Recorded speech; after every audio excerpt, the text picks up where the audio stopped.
হানাফিরা নাকি ইহুদিদের দালাল। এক শায়েখ এরকমই বক্তব্য দিয়েছেন। আসুন তিনার পুরো বক্তব্যটি আমরা শুনে আসি। তাদেরকে বলছে ইহুদি খ্রিস্টানের দালাল। তোমরা যে বলো সূরা ফাতিহা পাঠ করা লাগবে না, কেন লাগবে না?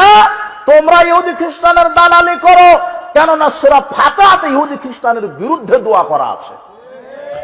আর আমরা সূরা ফাতিহা পাঠ করি, ইহুদি খ্রিস্টানের বিরুদ্ধাচারণই করি। আর তোমরা সূরা ফাতিহা বন্ধ করে দিয়ে ইহুদি খ্রিস্টানের পক্ষে অবস্থান করো। তার মানে তোমরাই টাটকা ইহুদি খ্রিস্টানের দালাল। তোমরা যে বলো সূরা ফাতিহা পাঠ করা লাগবে না, কেন লাগবে না? তোমরা ইহুদি খ্রিস্টানের দালালি করো, কেননা সূরা ফাতিহাতে ইহুদি খ্রিস্টানের বিরুদ্ধে দোয়া করা আছে। আর আমরা সূরা ফাতিহা পাঠ করি, ইহুদি খ্রিস্টানের বিরুদ্ধাচারণই করি। আর তোমরা সূরা ফাতিহা বন্ধ করে দিয়ে ইহুদি খ্রিস্টানের পক্ষে অবস্থান করো।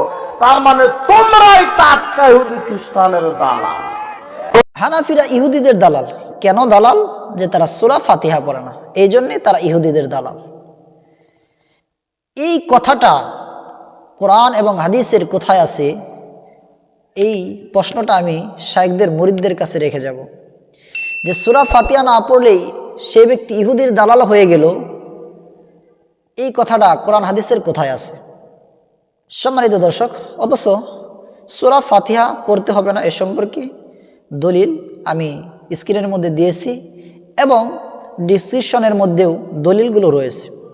সম্মানিত দর্শক, আসুন সূরা ফাতিহা পড়তে হবে না ইমাম সাহেবের পেছনে এ সম্পর্কে আমরা একটি বক্তব্য শুনে আসি। নামাজের জামাতে ইমামের পিছনে মুক্তাদি সূরা ফাতিহা না পড়লে নামাজ হবে কিনা দয়া করে জানান। বলুন না, ইসলাম হলো ঝগড়া ধর্ম, ঠিক আছে? ফরজ নামাজের জামাতে নামাজে ইমামের পিছনে সূরা ফাতিহা পড়তে হবে কোনো হাদিস নেই। লা সালাতা ইল্লা বিফাতিহাতিল কিতাব, ফাতিহা ছাড়া নামাজ হয় না। কিন্তু ইমামের পিছনে ফাতিহা ছাড়া নামাজ হয় না, কোনো হাদিস নেই। একটা হাদিস আছে, এটা জান শেখ নাসিরুদ্দিন আলবানী সাইফুল হাদিস জয়ীফাতে লিখেছে। কথাটা হলো সূরা ফাতিহা লাগবে, ইমামের ভিতরে রাখবে না রাখবে না এটা নিয়ে হাদিস দুই রকম আছে, সাহাবীদের থেকে দুই মত আছে।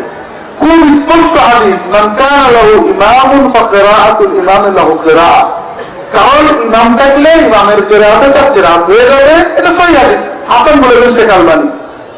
সহিহ মুসলিম, ইমাম মুসলিম সহিহ বলেছেন, ইন্নামা জুআলাল ইমামু লিয়ুতাম্মা বিহি ফাইযা কাব্বারা ফাকাব্বিরু ওয়া ইযা ক্বারাআ ফাআনসিতু। ইমামের অনুসরণ করতে হবে। ইমাম যখন আল্লাহু আকবার বলবে তোমরা আল্লাহু আকবার মুখে বলবে, আর ইমাম যখন কিরাত পড়বে তোমরা চুপ করে থাকবে। কেউ কেউ বলেন কিরাত মানে সূরা ফাতিহা ছাড়া, এটা একটা বানোয়ার কথা। ওরা আবু হুরায়রা বলতে রাসূলুল্লাহ সাল্লাল্লাহু আলাইহি ওয়াসাল্লাম কিরাত পড়ার আগে চুপ করে থাকতেন। আমি বললাম, ইয়া রাসূলুল্লাহ কি পড়েন? তিনি বললেন যে কোরআন ও হাদিসে যখন এ কথা স্পষ্টভাবে বলা আছে যে নামাজের মধ্যে ইমামের পিছনে মুক্তাদির কোরআন মাজিদের কোনো কিছু পড়ার আদৌ প্রয়োজন নেই, তখন এক শ্রেণীর মানুষ কেন এই কথা বলেছে যে মুক্তাদির জন্য সূরা ফাতিহা পড়াটা বাধ্যতামূলক? এর জবাবে মনে রাখা দরকার, আসলে তারা সহিহ বুখারী ও মুসলিমের একটি হাদিস থেকে ভুল বুঝেছেন। কালিমাতু হাক্কিন উরিদা বিহাল বাতিল, হাদিস সহিহ, কিন্তু তারা হাদিসের ব্যাখ্যা ভুল বুঝেছেন।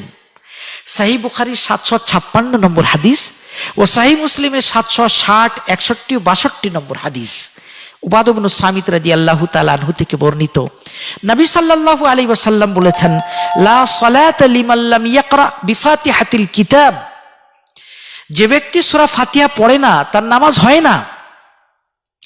যারা মুক্তাদির জন্য সূরা ফাতিহা পড়ার প্রবক্তা তারা বলেছেন, যেহেতু সূরা ফাতিহা বিহীন নামাজ হয় না, তাই মুক্তাদির জন্যও সূরা ফাতিহা পড়াটা বাধ্যতামূলক। দর্শকবৃন্দ, মনে রাখা দরকার এটা তাদের ভুল ব্যাখ্যা। এই হাদিসের সঠিক ব্যাখ্যা কি সেটা জানতে হলে এতটুকু কথা মনে রাখা দরকার যে সহিহ বুখারীতে এই হাদিসটি আছে অসম্পূর্ণভাবে, আর সহিহ মুসলিমে এই হাদিসটি 4 জায়গায় বর্ণিত আছে, তার মধ্যে 3 জায়গায় আছে অসম্পূর্ণভাবে আর 1 জায়গায় বর্ণিত আছে সম্পূর্ণভাবে। সহিহ মুসলিমের 760, 61, 62 এই তিনটি বর্ণনা অসম্পূর্ণ, আর 763 নম্বর বর্ণনাটি সম্পূর্ণ। এই সম্পূর্ণ হাদিসটি সামনে আনলে মাসালা একেবারে স্পষ্ট হয়ে যাবে। সম্পূর্ণ হাদিসটি হলো এই, উবাদা ইবনে সামিত রাদিয়াল্লাহু তাআলা আনহু থেকে বর্ণিত, নবী সাল্লাল্লাহু আলাইহি ওয়াসাল্লাম বলেছেন, লা সালাতা লিমান লাম ইয়াকরা বিফাতিহাতিল কিতাবি ফাসাইদান।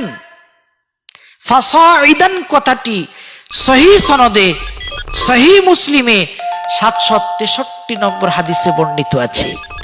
অনুরূপভাবে সুনানে আবু দাউদে 822 নম্বর হাদিস, সুনানে নাসাই 911 নম্বর হাদিস, মুসনাদে আহমদের 22749 নম্বর হাদিস, সুনানে বাইহাকির 3950 নম্বর হাদিস, এ সমস্ত হাদিসে সহিহ সনদে বর্ণিত রাসূলুল্লাহ সাল্লাল্লাহু আলাইহি ওয়াসাল্লাম সম্পূর্ণ কথা এভাবে বলেছিলেন, লা সালাতা লিমান লাম ইয়াকরা বিফাতিহাতিল কিতাবি ফাসাইদান।